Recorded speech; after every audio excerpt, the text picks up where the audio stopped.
మూడు రాష్ట్రాల్లో బీజేపీ గెలుపొందిన సందర్భంగా ఏపీ బీజేపీ అధ్యక్షుడు పీవీఎన్ మాధవ్ ఆధ్వర్యంలో విజయవాడలో విజయోత్సవ ర్యాలీ నిర్వహించారు.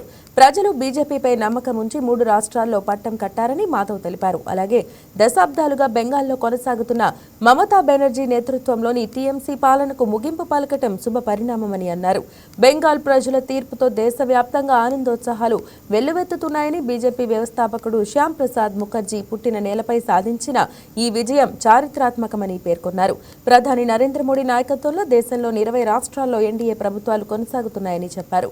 మైనారిటీలు బీజేపీకి ఓటు వేయరనే అపోహను చేర్పివేస్తూ ముస్లిం జనాభా అధికంగా ఉన్న ప్రాంతాల్లో కూడా గణనీయ విజయాలు సాధించామన్నారు. ఫలితాలు 5 రాష్ట్రాల్లో భారతీయ జనతా పార్టీ విజయ దుందుబి మోగించడం, ముఖ్యంగా పశ్చిమ బెంగాల్లో ఏదైతే మమతా బెనర్జీ యొక్క నిరంకుశ రౌడీ పరిపాలనకి అంతమొందిస్తూ బెంగాల్ ప్రజలు ఇచ్చిన తీర్పు ఏదైతే ఉందో యావత్ దేశంలో ప్రతి వ్యక్తి ఇవాళ ఆనంద డోలికలో ఉన్నారు. ముఖ్యంగా భారతీయ జనతా పార్టీ కార్యకర్తకి అత్యంత ఉత్సాహవంతమైన అత్యంత గొప్ప విజయం సాధించడం జరిగింది. మా పార్టీ వ్యవస్థాపకులు డాక్టర్ శ్యామ్ ప్రసాద్ ముఖర్జీ పుట్టిన ఊరు. భారతీయ జనసంఘి ప్రారంభంలో 1 సీటు బెంగాల్ నుంచి రావటం జరిగింది. అప్పుడు మా ప్రస్థానం ప్రారంభమైంది. భారతీయ జనసంఘ్ జాతీయ పార్టీగా మారడానికి కూడా బెంగాల్ కారణం. ఆ విధంగా 1951 నుంచి మా యొక్క ప్రస్థానం ఇవాళ 75 వసంతాలు పూర్తి చేసుకునే సందర్భంలో బెంగాల్ విజయం మా అందరికీ ఒక తీపి గుర్తుని ఇవ్వటం జరుగుతుంది. ఇది ఒక చారిత్రాత్మక విజయం. నరేంద్ర మోడీ గారి నేతృత్వంలో ఇటువంటి అనేక రకాల అద్భుతాలు జరుగుతున్నాయి. దేశవ్యాప్తంగా 20 రాష్ట్రాల్లో భారతీయ జనతా పార్టీ ఎన్డీఏ ప్రభుత్వాలు ఉండటం ఏదైతే ఉందో దేశానికి మహర్దశ పట్టిందనడానికి ఇది తార్కాణం.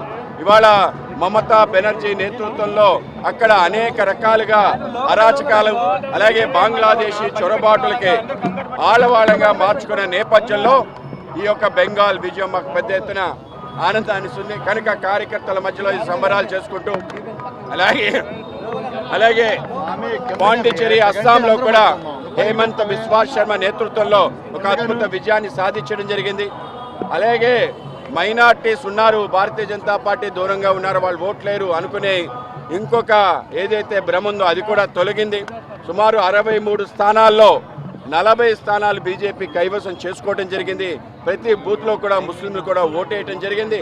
ఆ విధంగా పెద్ద ఎత్తున ఈ యొక్క విజయం ఏదైతే ఉందో భారతీయ జనతా పార్టీ అన్ని వర్గాలకి చేరిందని అన్ని వర్గాల వాళ్ళు అంగీకరిస్తున్నారన్న దానికి తార్కాణం 60% ముస్లింస్ ఉన్న ప్రాంతంలో కూడా భారతీయ జనతా పార్టీ గెలవటం ఏదైతే ఉందో ఇది ఒక చిరస్మరణీయమైన ఒక గుర్తుగా భావిస్తున్నాం.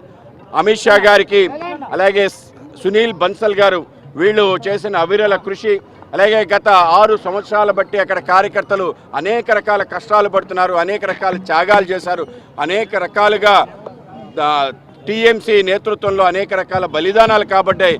వాటన్నిటికీ కూడా ఇవాళ చరమగీతం పాడుతూ ఒక అద్భుత విజయం మేము బెంగాల్లో సాధించడం ఏదైతుందో మా అందరికీ చాలా ఆనందాన్ని కలిగించింది. అలాగే అస్సాం పాండిచ్చేరిలో కూడా తిరిగి కైవసం చేసుకోవటం, అలాగే తమిళనాడులో కూడా ఇవాళ సూపర్ స్టార్ విజయ్ ఏదైతే విజయ దుందుబి భోగించాడో అది కూడా గొప్ప విజయం. ఏదైతే డిఎంకే స్టాలిన్ నేతృత్వంలో తమిళనాడులో అనేక రకాల నాస్తికవాదం మిగతా అనేక రకాల వాదాలు పెరుగుతున్న నేపథ్యంలో ఇవాళ విజయ్ యొక్క విజయం కూడా ఒక తీపి స్మృతిగా భారతీయ జనతా పార్టీ దాన్ని కూడా స్వాగతిస్తూ ఇవాళ దేశంలో ఒక మార్పు పెద్ద ఎత్తున జరుగుతుంది, ఒక ఏకీకరణ జరుగుతుంది. తప్పనిసరిగా ఇటువంటి దేశ విద్రోహ కార్యకలాపాలు పాల్పడే ఇండి కూటమి సంబంధించిన ఏ ప్రభుత్వం కూడా దేశంలో లేదు. ఇది గొప్ప విజయంగా మేము భావిస్తున్నాం. కాంగ్రెస్ తప్ప మిగతా పక్షాలు ఎక్కడా కూడా లేని యొక్క పరిస్థితి వచ్చింది. దానికి పూర్తి కారణం నరేంద్ర మోడీ గారు. కనుకనే ఇవాళ విజయవాడ పురవీధుల్లో పెద్ద ఎత్తున మా యొక్క జిల్లా అధ్యక్షుడు అడ్డూరి శ్రీరామ్ గారు అలాగే ఇతర నేతలతో మేము పెద్ద ఎత్తున సంబరాలు చేసుకుంటున్నాం. ఆ విధంగా రాష్ట్ర వ్యాప్తంగా ప్రతి కార్యకర్త కూడా ఆనందాన్ని కలిగించే గొప్ప విజయంగా మేము భావిస్తాం.